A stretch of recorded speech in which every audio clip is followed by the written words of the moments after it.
Uy, lagot si Ralph Recto dahil pinapasampahan po ng kaso. Bakit? Kasi parang involved siya sa lahat ng anomalya pagdating sa kaperahan. Bigla ko naalala yung ayaw magbayad ng 5,000 ko, di ba? Parang lagi rin yung involved sa kaperahan. So siya ba yung female version ni Ralph Recto? Ralph Recto, Ralph Recto, Recto, Wasaki ng Recto, Anyway, bakit? Well, yung dating posisyon po ni Ralph Recto was Secretary of Finance, hindi ba? Tapos ngayon po, siya na yung Executive Secretary ni UWI. Siya na yung pumalit kay Lucas Bersamin and napaka-powerful ng pwesto na ito na dati rin po naging pwesto ni Attorney Vic Rodriguez. 'Di ba? Kasi little president na ang tawag nila sa Executive Secretary. Parang ikaw na rin yung presidente ng Pilipinas. Kung tamad at inutil yung nakaupo, edi parang si Ralph Recto ang namumuno sa Pilipinas kung hindi man yung babaeng ahas. So, hawak din niya ang kaperahan noon at mukhang siya ba yung RR mga ating? Yun ang tanong ko eh. Kasi di ba sa mga screenshots at pictures ng delivery ng mali-maletang pera na, na nilabas ni Zaldico, may initials doon. Received by RR. And bilyones ang delivery ng pera. So ang taong, kung sino man yung RR, ay pinagkakatiwalaan ng mga bangag. Right? Ng mga mandarambong pagdating sa usapin ng pera. So, si Recto ay nasa posisyon dati para pamunuan ng finance. 'Di ba? Ang departamento, ang kagawaran ng kaperahan. Tapos RR yung initials doon, hindi kaya siya yun? Anyway, ngayon naman ES na siya pero noong siya pa yung secretary naman ng finance na involved na nga yan sa pangingialam sa pera ng PhilHealth, 'di ba? At isosoli nila. So ibig sabihin guilty of malversation or pangingialam or pagwawaldas ng pera for personal gain or something. Basahin ko lang ito mga tet kuya. Posted by Jarius Bondoc. Recto illegally spent o illegal. So, labag sa batas, therefore, krimen. Okay? Recto illegally spent our PhilHealth 60 billion for flood works. Ay, bakit nyo ginastos doon para hindi bumaha ang Pilipinas? Ay, bakit bumaha? Yun ang tanong. Bakit puro ghost projects? Trilyon-trilyon ng budget, bakit ginamit nyo ang pera ng PhilHealth? Dapat pandagdag yun sa hospitalization ng mga miyembro. Yung mga buwan-buwan na guhulog, miyembro ng PhilHealth, yung buwan-buwan na kinakaltasan as contribution dyan. I think 250 pesos pataas ang monthly na kinakaltas. Shoutout po sa mga nasa Pilipinas. Yun yung nare-recall ko na kaltas sa amin for PhilHealth, no? Iba pa yung mga kaltas for SSS, right? Yan, mga GSIS, kung ano-ano pang mga deduction sa sweldo. So, halos depende yan sa laki rin ng sweldo mo, pero kung minimum wage earner ka, halimbawa, baka umaabot ng 1,500 to 2,000 yung kaltas sa buwan ng sweldo mo, no? He committed 2 crimes daw, si Recto, with our PhilHealth 60 billion, actually 89 billion to mga ating. Malversation, ayun na nga, for taking money from members' health insurance. Ito yung unang nirereklamo ng mga sumama sa amin nung nag-EDSA kami. 2024 pa or last year pa, may mga sumasama sa amin ng mga, I think, mga nurses sa EDSA, no? And or maybe empleyado ng PhilHealth or miyembro nga rin ng PhilHealth. Yan yung hinihimutok nila kaya nadagdagan yung mga tao nun sa mga pagpapabalik-balik namin in EDSA every Friday. Dahil nga, kinurakot, okay? Dinambong ang pera ng PhilHealth. Bilyones ito mga ating, hindi ito milyones. Imagine niyo kung gaano karami ang 60 million pagkaganda-ganda ng bahay ang mapapagawa mo. 60 million is just 10%. Is it 10% though? Of 60 billion? Or just 6 billion? Maybe 1% lang ang 60 million. That's really ba? Anyway, ang laking pera po, bilyones, kinurakot. At isasoli daw nila. Ating ang pagsusoli, wala na nga sila sigurong hawak na pera. Sinisingil, nagdesisyon ng Korte Suprema, di ba, pinapasoli yan. Ang gagawin nilang pagsusoli, mga kababayan, kukunin sa budget natin next year. Kasi nga wala na siguro silang hawak na pera ngayon na nakaw na.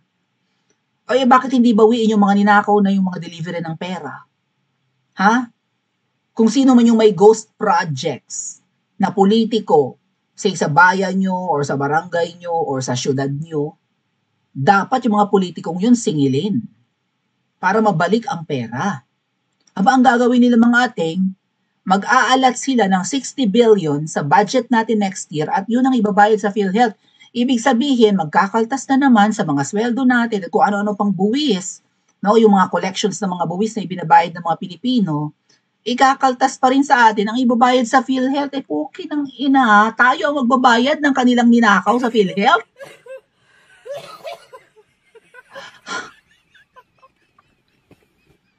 Tinatarantado tayo mga ating, ginagago tayo ng mga demonyo.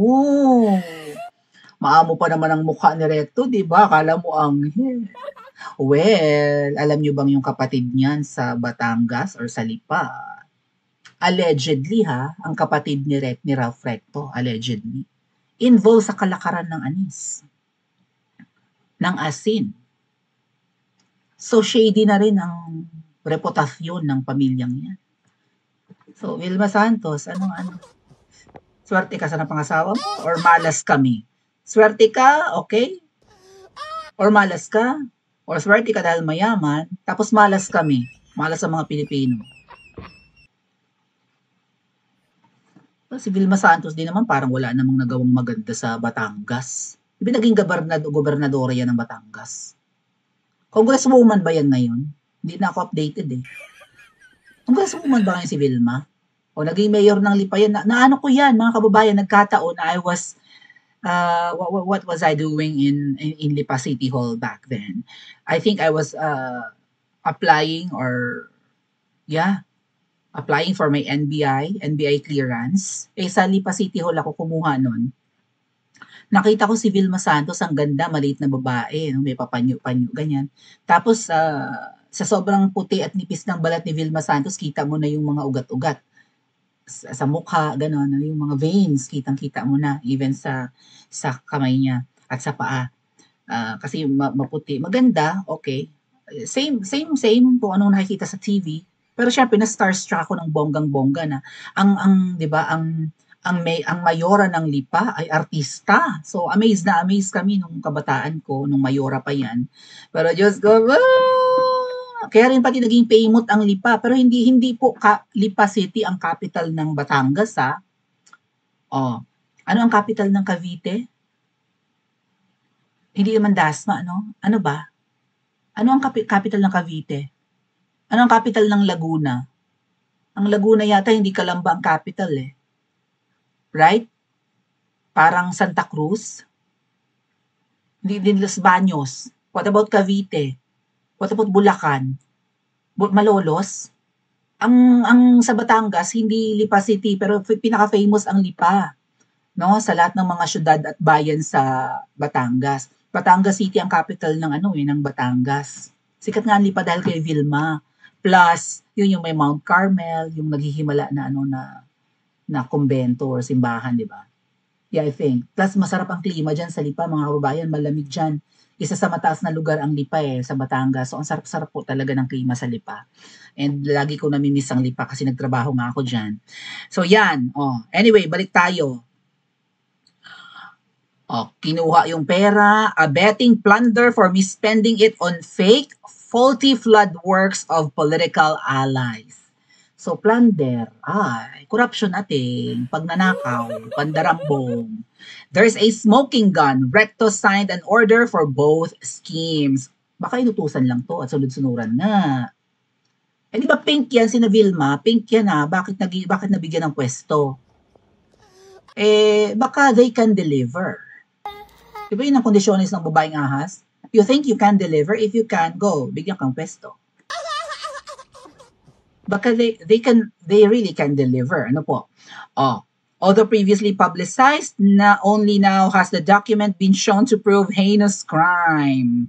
Malversation and plunder are non-bailable and merit life imprisonment. Lagot, mga ating. walang piyansa. Habang buhay na pagkakabilanggo. That's why nire-recommend ni Malutikia na sampahan na ng kaso si Ralph Recto. Hinahamon ko sa retired Associate Justice Carpio, sabi ni Malutikia, na magsampa ng kasong plunder at technical malversation laban kay Executive Secretary Recto kaugnay ng umano'y unconstitutional diversion ng pondo ng PhilHealth at PDIC, Philippine Deposit Insurance Corporation. Bilyones din ang halaga nun.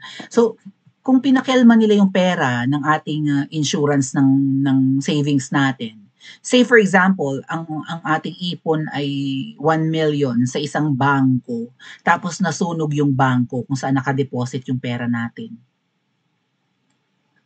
Insured naman yung ating nakatagong pera, di ba? May insurance. Kinuha nila yung insurance ng PDIC nga, yung billion-billion. So, imbis na may maibalik pa sa atin kahit putal nung 1 milyon, wala na. Dahil kinuha nila ang pera. Halimbawa nga nasunog mga kababayan, halimbawa nasunog yung Banco de Oro or BDO, kung saan meron tayong deposit. Insured naman ang pera natin kahit siguro 200,000 na insurance. So, kung nasunog yung bangko, paano natin mababawi yung pera natin?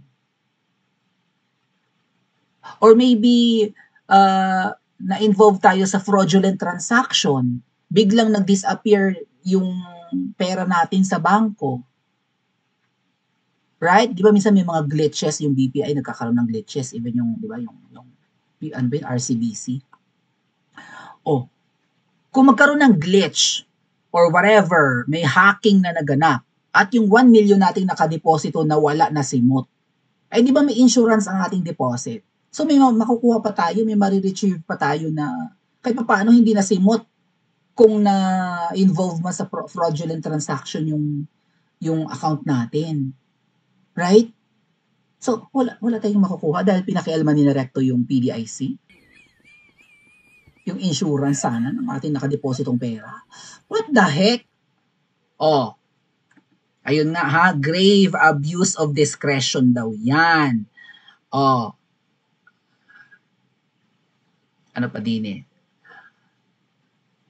isusuli nga raw po kukunin sa ating, ayon pa sa desisyon, ang pagbabalik ng 60 billion ay isasagawa ng gobyerno ng Ngiwi sa pamamagitan ng 2026 national budget at ito ay agad na ipatutupad or immediately executory.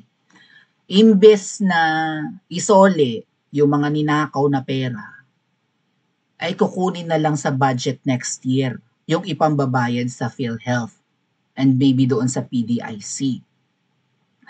So, pera pa rin natin, kukunin pa rin sa mga buwis ng kita natin, idadagdag pa rin sa mga buwis ng mga binibili natin ang ipambabayad sa PhilHealth. Na pwede sana mapunta yung 60 billion na yan sa iba pang projects. So, ang mangyayari niyan, parang tayo pa rin yung magbabayad sa PhilHealth. Kasi buwis natin buwis galing sa kinikita natin, sa mga ari-arian natin, sa mga binibili at ginagastos natin at binabayaran natin, yung gagastusin or yung pondo yung budget ng Pilipinas taon-taon. Lokohan ito mga adat kuya, kaguhan ito. Okay? Mabuti nga raw, pinressure na yung si Recto, nautusan na isole. Sabi naman daw ni Recto, susunod kami sa utos ng Supreme Court na ibalik ang 60 billion, pero ang problema, ang 60 billion kukunin sa pera pa rin natin. Ating maparusahan kaya si Recto? Sino magpaparusa dito? Nag-demand na yung Korte Suprema na isole ang pera. At ba't niya yun ginawa?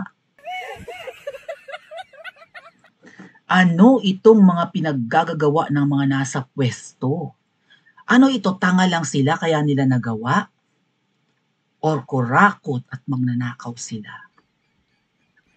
Malinaw ang parusa, kulong habang buhay at maybe magbabayad pa rin ng danyos per wish or something, no? Walang piyansa.